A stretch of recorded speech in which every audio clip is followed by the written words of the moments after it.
From Keene in the Shire, the Liberty Media capital of the world, this is Daryl W. Perry, host of FPP Radio News for Tuesday, September 20th, 2016. Silver is trading at $19.22 per ounce. Gold is valued at $1,315 per ounce. And according to BitcoinAverage.com, the average price of Bitcoin is $610.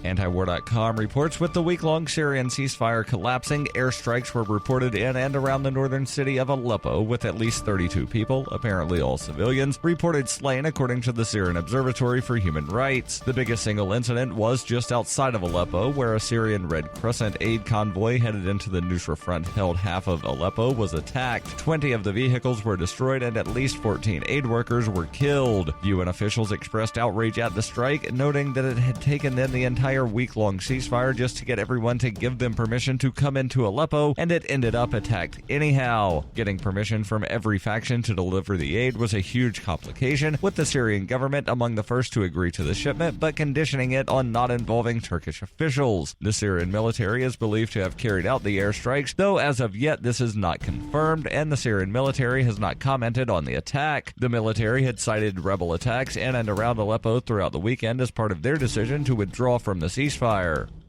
For nearly 40 years, Roberts & Roberts Brokerage has been a trusted source for buying and selling precious metals like gold and silver. They also take Bitcoin for precious metal purchases and have permanently removed the minimum purchase amount for all orders paid in the digital currency. Call Roberts & Roberts today for knowledgeable advice on buying and selling precious metals and a forward-thinking approach to new technologies. 800-874-9760 or visit online at rrbi.co.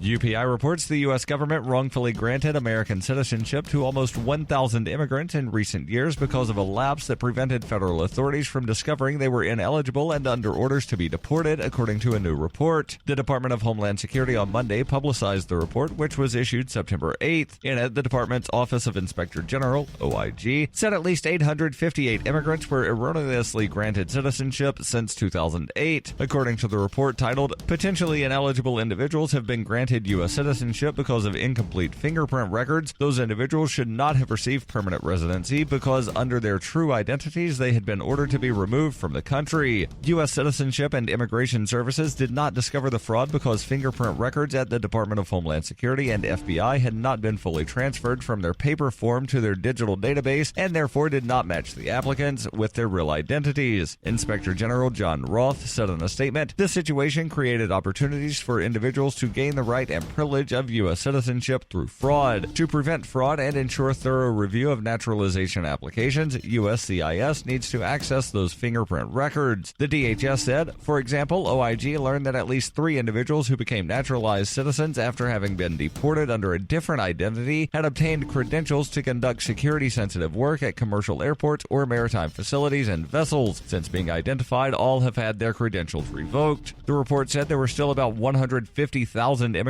ineligible for citizenship whose fingerprints had not been added to the system. Some of those cases will be investigated by the end of the year. In 2115 New England, there are no borders, no states, and no regulations, yet never has a more peaceful and prosperous place existed. But Mr. Drake's security company has seen better days. Faced with the prospect of waning power, Mr. Drake intends to replace the anarchy of New England with a government. But at what cost? And can anyone stop him? Anarchy in New England by Joe Jarvis is available from Amazon.com and all major bookstores.